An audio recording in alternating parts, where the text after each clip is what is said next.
नमस्कार दोस्तों, मैं एस.बी. चावड़ा आज आपके सामने standard 12th Gujarati second language उसका जो चैप्टर नंबर 12 है पूंजा मेजरनी लगनी, उसका चैप्टर आपके सामने रखने का प्रयत्न कर रहा हूं। दोस्तों, मेरी आपसे गुजारिश है कि अगर मेरे इस चैनल को सब्सक्राइब न किया हो तो ज़रूर से कर देना। तो अब हम इस लेसन को पढ़ने से पहले इसके जो लेखक है उनका परिचय प्राप्त करने का प्रयत्न करेंगे। लेसन नंबर 12 પૂંજા મેજરની લગ્ની, જેના લેખકનું નામ છે જોસેફ મેકવાન. તેમનો જન્મ તારીખ 6/10/1936 અને અવસાન 28/3/2010માં થયો હતો. નવલકથાકાર, વાર્તાકાર, નિબંધકાર અને ચરિત્રકાર જોસેફ ઇગ્નાસ મેકવાનનો જન્મ ખેડા જિલ્લાના ત્રણોલ ગામમાં થયો હતો. આણંદ પાસેનું ઓડ ગામ તેમનું વતન હતું. 1960 પછી લખતા થયેલા કેટલાક પ્રયોગશીલ નવસર્જકોમાં જોસેફ મેકવાનનું નામ મોખરે રહ્યું છે. પછાત ગણાયેલા પ્રજાજીવનની સંવેદના વ્યથાને જોસેફની કલાદૃષ્ટિનો લાભ મળ્યો છે. ચરોતરની લોકબોલી ભાષાની છાંટ એમની ગદ્યકૃતિઓને વધારે રુચિકર તેમજ હૃદયંગમ બનાવે છે. વ્યક્તિના સંબંધના આલેખનોની આપણા સાહિત્યમાં નવાઈ નથી, પણ એને કલાત્મક સાહિત્યિક રસમયતાથી સજીવ બનાવવાની કલ્પના તેમજ પ્રતિભા જોસેફ મેકવાનની સર્જક તરીકેની નોંધપાત્ર વિશેષતા છે. આંગળિયાત, લક્ષ્મણની અગ્નિપરીક્ષા, મારી પરણેતર, બીજ, ત્રીજના તેજ, દરિયા વગેરે તેમની સફળ નવલકથાઓ છે. વ્યથાના વિતક, વાલના વલખા, પ્રીત પ્રમાણી, જનમજલા, પગલે પગલે, મારી બિલ્લું, વ્યતીતની વાટે વગેરે તેમના નોંધપાત્ર ચરિત્ર ગ્રંથો, નિબંધ સંગ્રહો છે. સાધનાની આરાધના જેવા વાર્તા સંગ્રહ તેમજ અન્ય પુસ્તકો પણ તેમની પાસેથી મળ્યા છે. તેમને નામે એક વિવેચન ગ્રંથ પણ છે. ભારતીય સાહિત્ય અકાદમી એવોર્ડ, દર્શક એવોર્ડ તેમજ કનૈયાલાલ મા મુનશી સુવર્ણચંદ્રક વગેરેથી તેમની સર્જક પ્રતિભા પોખાય છે. મનુષ્યના વેશ દેશ નહીં, કિંતુ તેના મનવૃત્તિ બદલવા કેવળ નામ નહીં, કામ બદલવા જોઈએ. આ ચરિત્ર નિબંધના નાયક પૂંજા મેજરની આખી જિંદગી આવી જીવન પરિવર્તનગામી શ્રદ્ધા નોકરીમાં જ પસાર થઈ. વંશવેલાના કશા વલોપાત વિના જ જીવતો આ અલગારી ઓલિયો ફક્કડ ફકીર જટ સમજાતો નથી, પરંતુ જીવે સાચું પાડું એ વાતની સ્વપ્રતીતિ આપણને થયા વિના રહેતી નથી. તેથી જ નિવૃત્તિ પછી તેમના રાચરચીલામાં કપડાની એક પેટી અને વાસણનો એક કોથળો એ તેમનો કહો કે વૈભવી અસ્વભાવ છે. તેમને પગથી માથા સુધી અને એથી ઉપરવાળા ઉપર એટલો વિશ્વાસ છે કે એ જે કાંઈ જ્યારે જોશે ત્યારે મારો ઈશ્વર મને સૌને આપી રહેશે, અને આમે માણસને જોઈએ કેટલું, લાજ ઢાંકવા લંગોટીને પેટ ઢાંકવા કલેડી. અને તેથી ઈસુની સૂચના મુજબ ઈસુને પગલે ચાલતા જેની જરૂર હતી તેને તે ખજાનાની ખેરાત કરી ઈસુનું નામ ગાતા ગાતા નીકળ્યા છે. મશાણ તળાવની પડતર જમીનમાં આંબા વાવા જેવા, અર્થાત પુત્રવત ઉછેરવા, માંદાની માવજત કરવી, કોઈને દવાખાને લઈ જવા, ગરીબ ગુરબાને જ્યાં જેવી જરૂરત પડે ત્યાં ખડે પગે હાજર રહેવા જેવા જીવનના તમામ મોરચે પ્રભુ પ્રીત્યર્થે પૂરા સભાન સાબદા હોય છે. સહજ સ્વાભાવિક પ્રાદેશિક ભાષા શૈલીમાં प्रगटतु चरित्र खरेच मूल्यवान ऊंचाई सिद्ध करे छे। यहाँ पर लेखक जोसेफ मैकवान के बारे में बताया गया है कि उनका जो जन्म स्थान है वो आनंद के पास ओड जो गांव है वो उनका वतन है। कहते हैं कि उनका जो नाम है प्रयोगशील नवसर्जकों में सबसे प्रथम है। कहते हैं कि उन्होंने अपने साहित्य में बहुत सी ऐसी रसमय और कलात्मक उन्होंने रचनाएं लिखी हैं जिसके कारण एक सर्जक के रूप में उनकी एक मुख्य विशेषता मानी जाती है और उनका नाम एक श्रेष्ठ रचनाकारों में माना जाता है। उन्होंने अपनी जो रचनाएं हैं, कई रचनाएं लिखी है जिसमें ये जो आंगड़ियात जो रचना है वो सबसे फेमस है। उसके बाद उन्होंने कई ऐसे नवल कथाएँ, उसके बाद चरित्र निबंध संग्रह और दूसरी कई ऐसी कहानियाँ और किताबें भी उन्होंने लिखी हैं। कहते हैं कि उनको कई ऐसे अवार्ड भी मिले हैं, जैसे कि भारतीय साहित्य अवार्ड और दर्शक अवार्ड, कन्हैयालाल मुंशी सुवर्ण चंद्रक, ये सारे अवार्ड उनको प्राप्त हुए हैं। ये जो लेसन है, इस लेसन के अंदर एक ऐसे इंसान की ये बात की है, चरित्र उनका रखा है कि जो कहता है कि यहाँ पर एक पूंजा मेजर नाम का जो व्यक्ति है, पूरी ज़िंदगी कहते हैं कि बिना निस्वार्थ कहते हैं कि वो नौकरी करते हैं। उन्होंने अपनी पूरी ज़िंदगी में कुछ भी अपने लिए नहीं रखा, हमेशा दूसरों की मदद करते थे। और कहते थे कि जब वो रिटायर होकर जब अपने घर आते हैं गांव, तो उस समय उनके पास सिर्फ एक बर्तन का एक झोला और कहते हैं कि एक पेटी कपड़े थे, दूसरा और कुछ उन्होंने अपनी ज़िंदगी में नहीं रखा था, क्योंकि उनका मानना था कि ऊपर वाला उनको जो देता है उसी में वो खुश है। और इस प्रकार वो हमेशा कहते कि दूसरों की मदद करने में ही हमेशा मानते थे और ईश्वर में पूरी श्रद्धा वो रखते थे। कहते कि जब वो रिटायर होके आए तो उन्होंने कि गांव के अंदर जो पड़तर ज़मीन थी, वीरान ज़मीन थी जहाँ कुछ भी नहीं था, वहाँ पर उन्होंने आम के पेड़ लगाए। कहते हैं कि उनकी बहुत अच्छी देखभाल करते थे, उनको उसको पानी भी डालते थे। कहते हैं कि इस प्रकार आम के पेड़ लगाकर उनकी अच्छी देखभाल करते थे। गांव में अगर कोई बीमार होता तो उसकी सेवा चाकरी करते, उसके साथ हॉस्पिटल भी जाते। तो इस प्रकार कहते हैं कि ऐसे व्यक्ति का जो चरित्र है, पूंजा मेजर नाम के व्यक्ति का चरित्र लेखक ने यहाँ पर हमारे सामने रखने का प्रयत्न किया है। अब हम इस लेसन को पढ़ेंगे और समझने का प्रयत्न करेंगे। वेश बदलिए શું થયું પણ મન બદલવા જોઈએ, નામ બદલીએ શું થયું ભાઈ કામ બદલવા જોઈએ। ઉલટભેર આ કડી ગવડાવનાર પૂંજો મેજર, સાલ્વેશન આર્મીનો અમલદાર, જિંદગી આખી મિશનની સેવામાં ગાળીને નિવૃત્ત થઈને એ ગામમાં આવ્યા ત્યારે કપડાની એક પેટી અને ખપ જોગા વાસણનો એક કોથળો, આટલો જ એમનો સામાન જોઈને જોનારાને ભારે અજંપો થયેલો। કોઈકે પૂછ્યું ખરું કે મેજર કાકા, સામાનનું ગાડું પાછળ આવે છે? અલે ભાઈ, આ જ સામાન, અમારે 2 માણસને કેટલું જ જોઈએ? લાજ ઢાંકવા લંગોટીને પેટ ઢાંકવા કલેડી, હે? અને એ મોકળું હસી પડ્યા।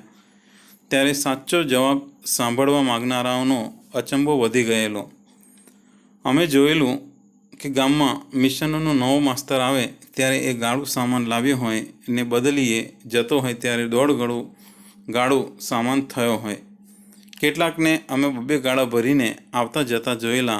એટલે પૂંજા મેજરની સાવ ટાંચી ઘર વખરી જોઈને વિચારનારાને એ લાગ્યું કે માણસમાં કંઈક માલ નથી। જિંદગી આખી ફોકટ ખર્ચી, હવે ખબર પડશે કે કેટલા વિશે 100 થાય। પણ મેજર કાકાને એવું તેવું કંઈ નહીં, એ તો મૂકવા આવેલ 2 જણને લઈને ચાલ્યા સીધા પોતાના પડાવે। મુક્તિ ફોજના મંદિરની અડોઅડ એમનું પિંડેરિયું ઘર વર્ષોથી બંધ પડ્યું હતું। એ આવવાના થયા એટલે ભવાન કાકાએ વાણી લીપાવી સરખું કરી રાખ્યું હતું। यानी यहाँ पर कहते हैं कि इन लेसन की शुरुआत में 2 लाइनें हैं, इसमें उन्होंने ये जो पंक्तियाँ हैं बताई कि वेश यानी कि जो बाहरी जो पहरवेश होता है उसको बदलने से क्या होता है। कहते हैं कि हमारा मन बदलना चाहिए, नाम बदलने से कोई बात काम नहीं। कहते हैं कि भाई हमारा काम बदलना चाहिए।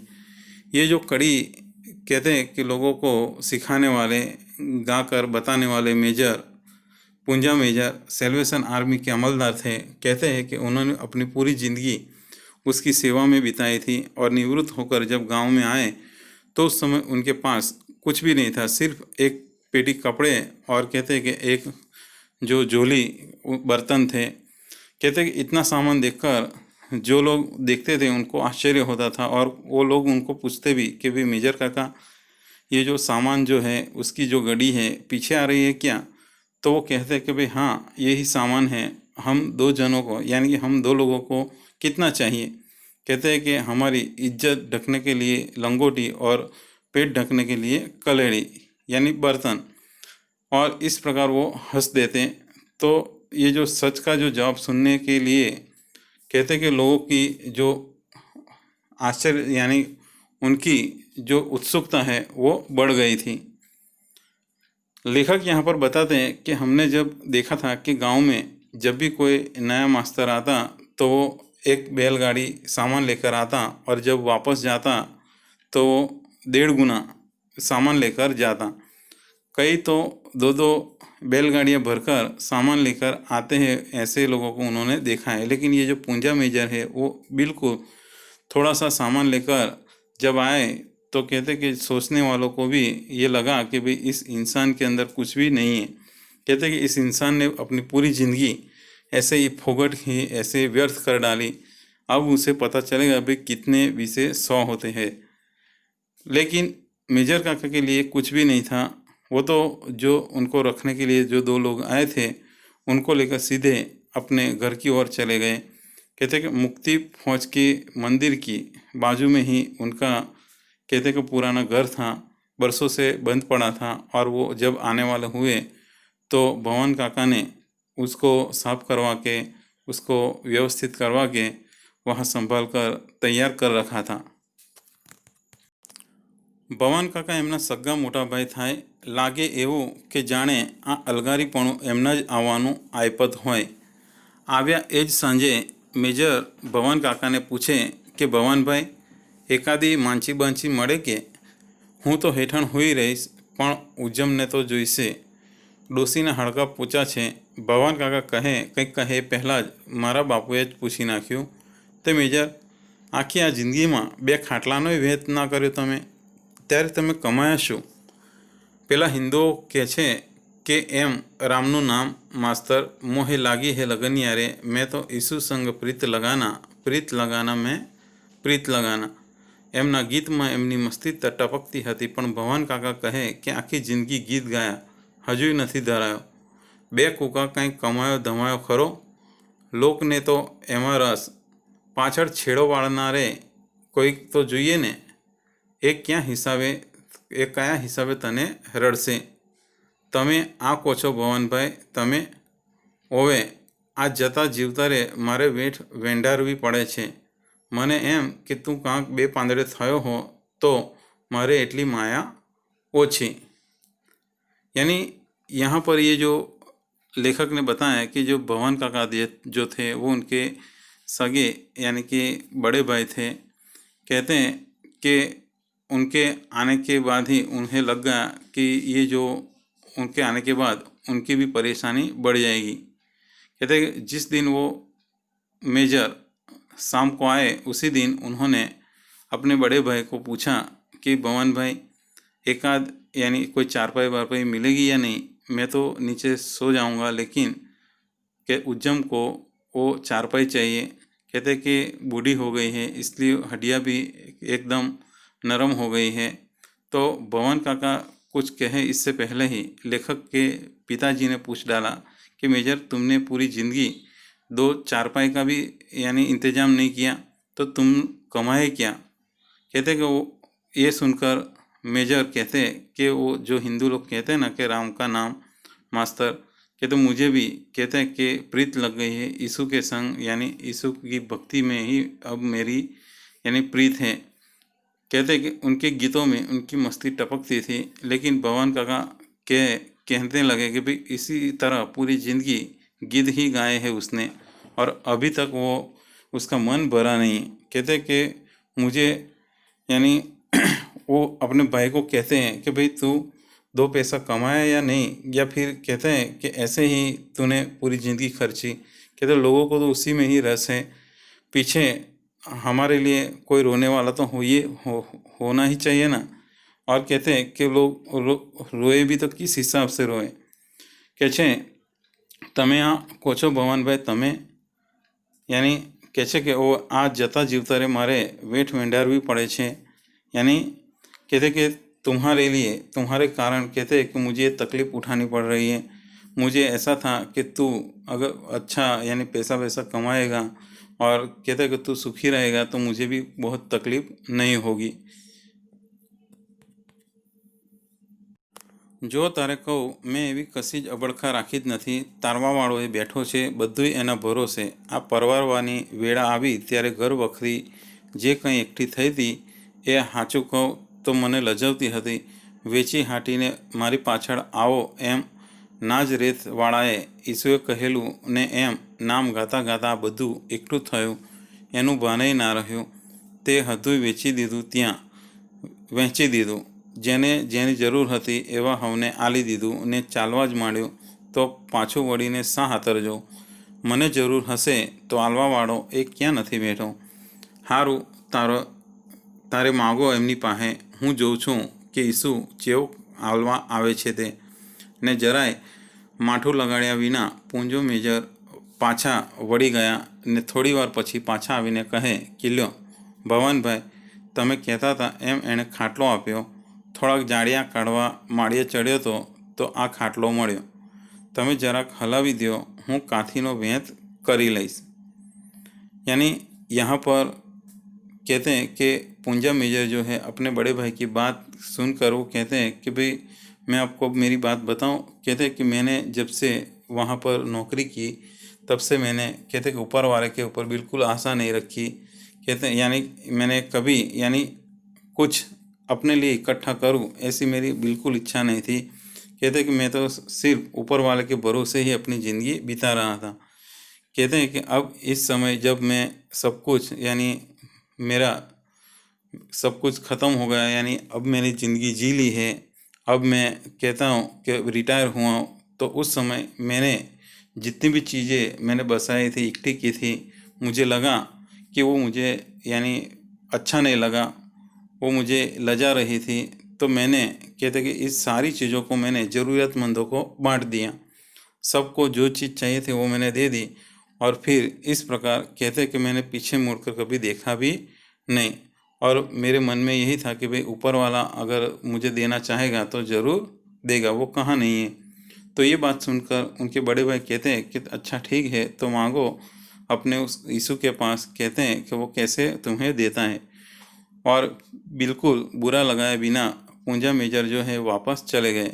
और थोड़ी देर के बाद वापस आकर कहते हैं कि लो भवन भाई, आप कहते थे ना, तो उसने मुझे ये चारपाई दी है. कहते हैं कि थोड़े ऊपर जाले चढ़ गए हैं. कहते हैं यानी वो घर साफ करने के लिए. कहते हैं कि जब मैं ऊपर चढ़ा तो उस समय मुझे ये चारपाई मिली. आप ज़रा इसे देख लो. मैं कहीं से कहते कि दूरी की यानी दूरी ढूंढकर लाता हूँ. 5 દાડામાં એમનું ઘર ઠરીઠામ થઈ ગયું. જણમાં કોઈ જંજાળ નહીં. હતા માત્ર 2 જણ. વંશ વેલાનો કોઈ વલોપાત નહીં.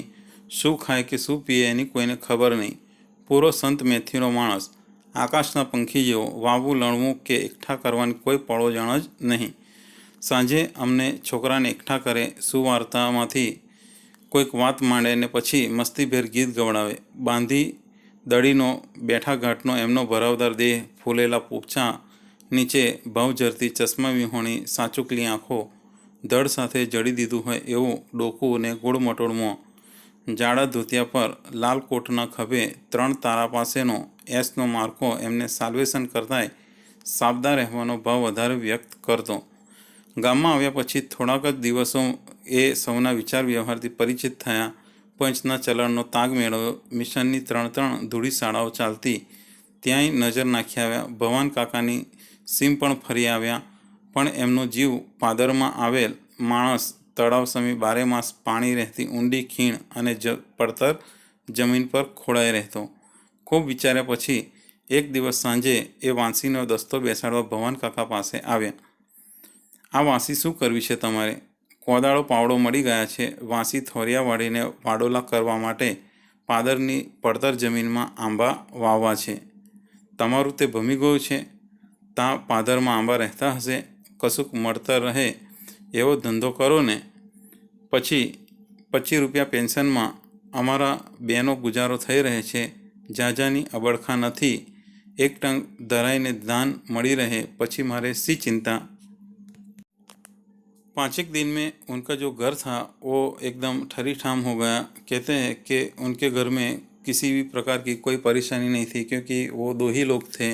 कहते हैं कि अपने वंश यानी उनकी यहाँ कोई औलाद नहीं थी, इसीलिए कोई दुख नहीं था. कहते क्या खाते हैं क्या पीते इसकी कोई किसी को पता भी नहीं था. कहते पूरे संत आदमी थे. आकाश के पंखी के जैसे के यानी वावो यानी बोना, फिर काटना, इकट्ठा करना, कोई झंझट नहीं। कहते हैं कि शाम को हम सबको यानी सब बच्चों को कहते हैं कि अच्छी कहानी सुनाते और फिर मस्ती भरे गीत यानी गिलाते यानी गीत सुनाते और सबके पास गाने के लिए कहते हैं कि सबको सिखाते। कहते हैं कि उनका जो बाहर का जो चरित्र जो था, कहते उनका जो दिखाव था, बाह्य दिखाव बहुत अच्छा था। कहते बरावदार देह था उनका। कहते कि उनकी जो आंखें थी, कहते कि ऐसा लगता था कि सचमुच की कहते हैं कि उनकी आंखों से सच्चाई टपक रही है। और उनका कहते हैं कि धड़ ऐसा था, कहते हैं कि जैसे उनका जो डोक है वो उसके साथ एकदम उन्होंने जोड़ दी गई हो। कहते हैं कि वो धोती पहनते थे और उनके कंधे पर स्टार लगे हुए थे और एस का जो सिंबल था वो इस प्रकार कहते हैं कि उन्हें ज़्यादा यानी अपने आप को गर्व लेने के लिए कहते हैं कि लालायित कर रहा था। कहते गांव में आने के बाद थोड़े ही दिनों में उन्होंने सभी के विचार व्यवहार से वो परिचित हुए। पंच के चलन का यानी उन्होंने वहाँ भी उन्होंने थोड़ी माहिती प्राप्त की। फिर बाद में गांव के अंदर कहते हैं कि मिशन की 3-3 कहते हैं कि दूली स्कूल चलती थी। यानी पहले के समय में हमारे जैसी स्कूलें नहीं थी। उस समय कहते हैं कि स्कूल के अंदर लोग धूल की पोटली लेकर जाते थे और कहते हैं कि अपनी पार्टी पर धूल बिछाकर उसमें उंगलियों से लिखने का काम करते थे, इसीलिए उसको दूली स्कूल बोलते थे। तो उन्होंने कहते हैं कि वो उन स्कूलों में भी जाए। फिर बाद में वो सिम में भी गए तो देखा कि भाई उन्होंने पड़तर ज़मीन देखी ऐसे उज्जड़, और उनकी जो दृष्टि है वहीं पर वहाँ जम गई। बाद में कहते हैं कि उन्होंने सोच विचार कर एक शाम को कहते हैं कि ये जो काटने का जो साधन है, हथियार है, उसके लिए उन्होंने एक लकड़ी यानी कि एक ऐसा लकड़ा बनाया और फिर वो भवन का के पास गए और कहा कि आप मुझे इसको यानी ठीक कर दो, मुझे ऐसे काटने के लिए बनाना है। कहते कुदाली और फावड़ा तो मुझे मिल गया है। कहते कि इससे मैं कहता हूँ ये जो कांटे वाले जो थौर आते हैं उसको काट कर मैं उसके इर्द गिर्द कहते हैं कि एक दीवार बनाऊंगा और मुझे वहाँ पादर की ज़मीन में मुझे आम के पेड़ लगाने हैं। ये बात सुनकर जो भगवान काका थे वो कहते हैं कि भाई तुम पागल तो नहीं हो गए ना। कहते कि इस प्रकार कहते हैं कि उज्जड़ वीरान पादर में कोई आम के पेड़ रहते होंगे। कहते हैं कि कुछ मिले ऐसा कोई धंधा कीजिए। तो ये बात सुनकर वो कहते थे कि मुझे 25 रुपया पेंशन मिल रहा है, इसी में हम दोनों का गुजारा हो जाता है, मुझे ज़्यादा की इच्छा नहीं है। कहते हैं कि एक टंग कहते हैं कि पूरा पेट भरकर हमें खाना मिल रहा है, अन्न मिल रहा है, फिर मुझे किसी और की क्या चिंता है। तो इस प्रकार वो निश्चिंत थे। तो दोस्तों आपको मेरा ये वीडियो ज़रूर पसंद आया होगा। दोस्तों मेरी आपसे एक रिक्वेस्ट है कि अगर मेरे इस चैनल को अभी भी सब्सक्राइब न किया हो तो ज़रूर से कर देना। तो दोस्तों मैं अगला वीडियो ज़रूर आपके सामने लेकर उपस्थित होऊंगा। तब तक के लिए धन्यवाद, आभार, थैंक्स।